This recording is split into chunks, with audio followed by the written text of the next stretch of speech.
Hai semua, thank you udah klik video ini. Kali ini aku akan menceritakan film komedi Korea berjudul Oke Madam yang dirilis pada tahun 2020 kemarin. Oke, nggak usah lama-lama lah ya, kita langsung aja ke ceritanya. Tahun 2009 di Mongolia, ada dua pasukan khusus Korea Utara, yaitu Choi Guisun dan Lee Chol-sung, yang menyusup ke sebuah gedung buat ngelakuin sebuah misi. Di saat mereka berpencar, Guisun ditelepon oleh ayahnya yang bilang dia harus segera pergi dari sana, dan nggak boleh percaya sama siapapun. Jadinya, dia curigalah sama rekannya sendiri. Lalu dia nadahin pistol, nembak, dan kabur. Sementara ayahnya dihadapkan dengan seseorang yang ingin ngebunuh dia. Apa yang terjadi selanjutnya? Simak terus ya. 11 tahun kemudian, yaitu di tahun 2020 di Korea Selatan, ada seorang wanita parubaya bernama Myung yang menjalankan sebuah kedai camilan, hidup sederhana bersama suami dan anak perempuannya yang bernama Nari. Suaminya, Sokwan, merupakan seorang tukang servis komputer. Setelah pulang dari jualan, saat dia ngampirin suaminya, dia marah karena ngelihat ada banyak banget botol minuman vitamin C yang dibeli suaminya untuk menangin hadiah mesin cuci. Karena emang mesin cuci mereka udah sering rusak. Kemudian datanglah seorang pelanggan, lalu Sokwan ngasih minuman itu ke dia dan juga ke Myung. Saat ngelihat tutup botolnya, Myung terkejut karena dia dapat hadiah liburan keluarga ke Hawaii. 하와이? 하와이! 하와이! 하와이! 하와이! Tapi setelah dipikir-pikir lagi, Myung memilih untuk nggak jadi pergi. Karena beli mesin cuci aja nggak sanggup, gimana mau mikirin liburan. Jadi, dia berniat ngejual hadiahnya aja biar jadi duit. Tapi saat dia tahu anaknya ternyata sedih karena dia anak satu-satunya di sekolah yang nggak pernah camping, nggak punya handphone, dan nggak pernah naik pesawat, Myung jadi berubah pikiran dan mutusin buat tetap liburan. Dan di saat yang bersamaan, nggak sengaja, mesin cuci mereka jadi bener lagi.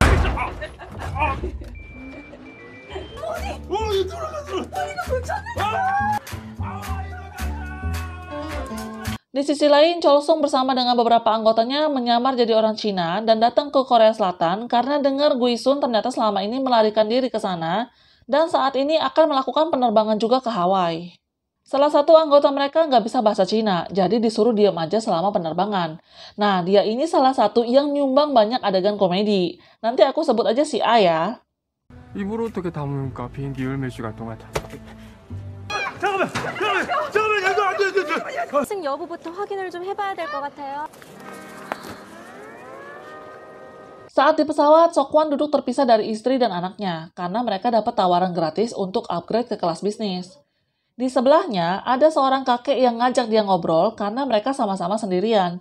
Tapi Sokwan kelewat antusias nih, sampai bikin si kakek jadi jengkel saking berisiknya. 죄송합니다. 빳빳이 딱 쳐들고 있었던 거죠. 그때 어머니는 직감하셨대요. Myung dan Nari senang banget karena dapat servis gratis cemilan di kelas bisnis. Waktu dianterin makanannya sama pramugara Jung, nggak sengaja Myung nyenggol makanannya, tapi nggak jadi tumpah karena dia refleks ngambil pakai tangannya gitu sampai bikin si Jung takjub dan ngira dia ini semacam anggota NIS. Karena kebanyakan makan camilan, Myung jadi sakit perut. Lalu dia pergi nyari Sokwan buat bantu jaga Nari dulu selagi dia ke toilet. Terus dia jadi ketemu sama komplotan si Chol-sung yang lagi diskusi karena disuruh mulai cari si Guisun, atau juga mereka manggilnya Magnolia. Dia pikir mereka semua ngantri ke toilet juga, jadi mau nggak mau dia harus cari toilet lain saking udah kebelet. Karena nggak ketemu juga si Magnolia, mereka ubah rencana jadi ngebajak pesawatnya. Si Jung yang ngedenger soal itu langsung ngabarin kepala pramugari, tapi nggak digubris. Karena emang sifatnya si Jung ini yang suka riweh gitu. Jadinya si kepala nih males buat ngeladenin dia. 이제부터 이 비행기는 우리가 차지한다. 너 무슨 뭐하래? 빨리 뒤지라. 어머니 혼자 저기 오지를 밖에 아무도 없습니까 동무? 죽어도 비즈니스에서 죽을 거야. 칼.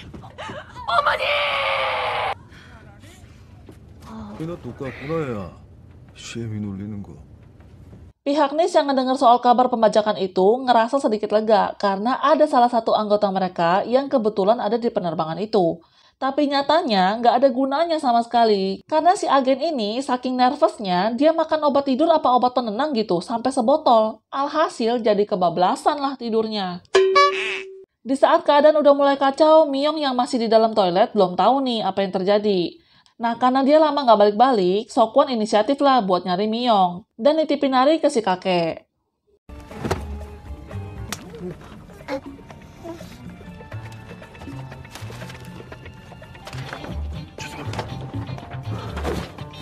Untuk memudahkan mereka nyari si Magnolia atau Guisun, mereka misahin penumpang wanita. Lalu Chosu ngeliat seorang wanita misterius berpakaian serba hitam, lalu dia samperin.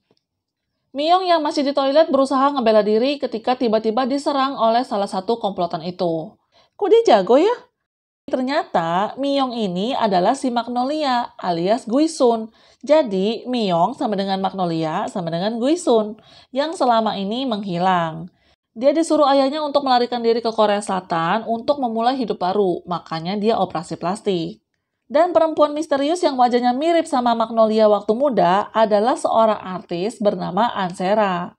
Dia pura-pura sakit supaya bisa kencan rahasia gitulah sama pacarnya yang merupakan seorang sutradara film. 여자 하는 거 간첩입니까? 좀 찍어주시라요. Si Jung yang diminta untuk memberikan daftar penumpang ngelihat Miyong ada di atas, nemplok di langit-langit ruangan gitu. Karena si Jung ini keseringan ngelirik, si penjahat jadi curiga dan Miyong ketahuan, tapi dia berhasil ngelumpuhin si penjahatnya. 밖에 몇 명이나 있어요? 한 7, 8, 9, 10? 잘 모르겠는데. Miyong mau nggak mau harus ngelawan mereka semua, jadi dia pura-pura jadi pramugari untuk ngelabuin mereka. Sementara Seok-wan, selagi dia mencari Miyong, dia juga mencari letak sistem pesawat dikendalikan. Lalu berkat ilmu yang dia punya sebagai ahli servis komputer, dia meretas sistem pesawat macam hacker gitu.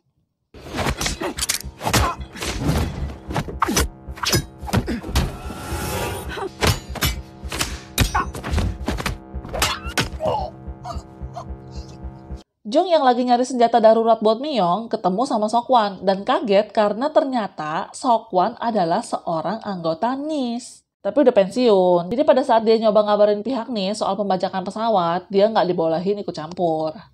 Jung nyoba menghubungkan Seok-wan sama Miyong karena dia ngerasa mereka bertiga ini adalah tim. Maklum, punya cita-cita jadi agen rahasia tapi nggak kesampean.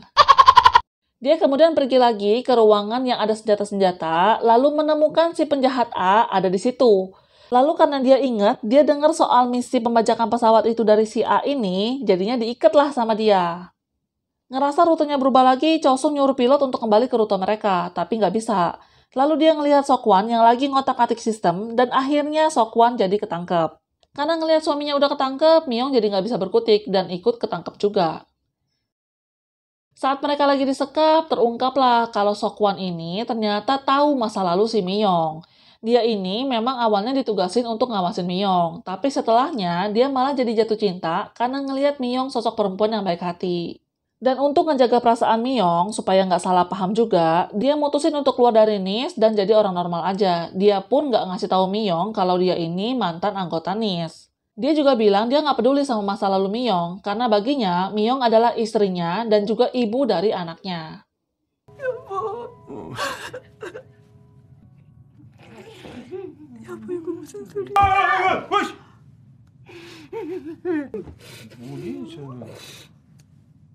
Chosung yang lihat Nari nangis curiga dan nanya di mana orang tuanya. Lalu si Nari spontan bilang kalau Ansera itu ibunya, gempar deh satu pesawat. 아니 오빠 무슨 소리 하고 있는 거야? 제발. 제 딸이 맞네요. Chosun cuma berniat buat ngebawa Magnolia balik ke Korut, tapi ternyata anggotanya berkhianat dan berniat buat ngebunuh dia dan seluruh penumpang. Lalu mereka dan Magnolia bakalan terjun pakai parasut. Dia punya tujuan buat ngejual Magnolia karena dia adalah orang yang paling dicari selama ini. Akhirnya si Chosun jadi ikut disekap juga. 야, 너 뭐해 인마? 너 대박 아니야? Sementara itu, sang pilot diminta untuk menurunkan pesawat secara drastis, yang ngebuat si Miyong, Seok-wan, dan Chosung kebanting-banting. Disinilah Chosung mengungkapkan kalau dia berniat ngebawa Miyong pergi karena di masa lalu, ayahnya Miyong, yang merupakan bagian dari penelitian nuklir, telah menyegel rencana hulu ledak nuklir, yang mana kunci untuk membuka akses tersebut adalah iris matanya si Miyong. Dan kalau rencana itu terlaksana, maka akan jadi malapetaka besar. Itulah kenapa dia pengen bawa Miyong pergi jauh supaya nggak dimanfaatin sama atasannya. Tapi waktu itu mereka saling salah paham dan curiga satu sama lain. Ayahnya pun nyuruh dia pergi meninggalkan Korea Utara untuk mencegah hal itu terjadi. Dan supaya Miyong juga bisa hidup bebas dan hidup normal. Kemudian datanglah sang penyelamat, Pramugara Jung. Dia nggak bebasin mereka semua lalu bersama-sama nyelamatin pesawatnya. Seok-wan dan Jung bertugas mematikan lampu seluruh pesawat, sementara Miyong dan Chol-sung bertugas memberantas para penjahat. 저게 진짜 엄마야.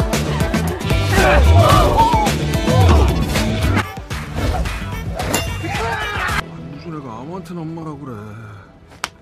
심장. Ketika keadaan udah tenang, si kakek ngajak Nari buat ketemu sama mamanya. Tapi ternyata, nggak disangka-sangka, dia juga seorang penjahat. Dia nembak Chol-sung karena dianggap udah berkhianat. Dan ternyata, dia juga adalah orang yang udah ngebunuh ayahnya Miyong karena masalah nuklir itu. Lalu dia nyuruh Miyong untuk ikut sama dia terjun pakai parasut. Seok-wan yang nyoba nolong Miyong tapi gagal, malah jadi ditembak juga.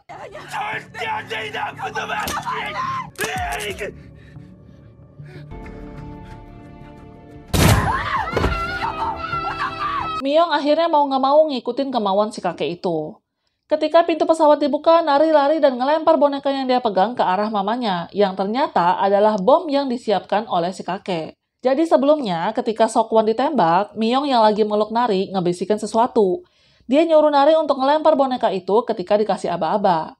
Setelah Miyong ngelempar boneka itu keluar, dia nendang si kakek itu keluar juga dari pesawat. Seok-wan dan Chol-sung juga ternyata nggak mati, karena mereka pakai jaket anti peluru.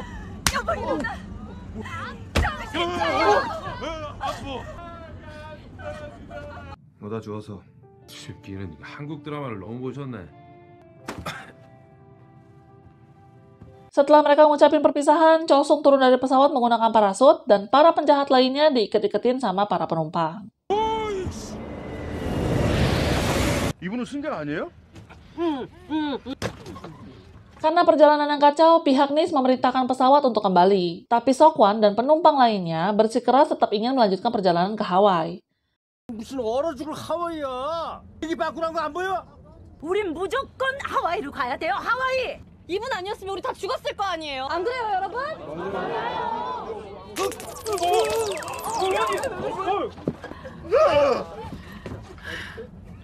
Ngeliat antusias para penumpang, sang pilot akhirnya mutusin untuk tetap ngelanjutin perjalanan dengan alasan kekurangan bahan bakar, sehingga mustahil untuk balik lagi ke Korea.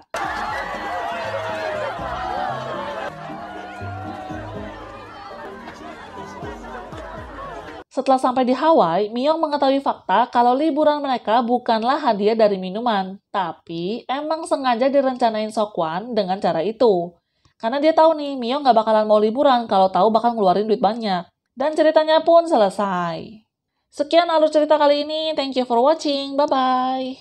잠깐만, 지금 뭐라고 한 거야? 지금 당신이 다? 미쳤어! 그 돈은 날 주지! 앞으로는 오빠라고 불러. 알았지? 죄송합니다. 잡히면 죽는다! 이야!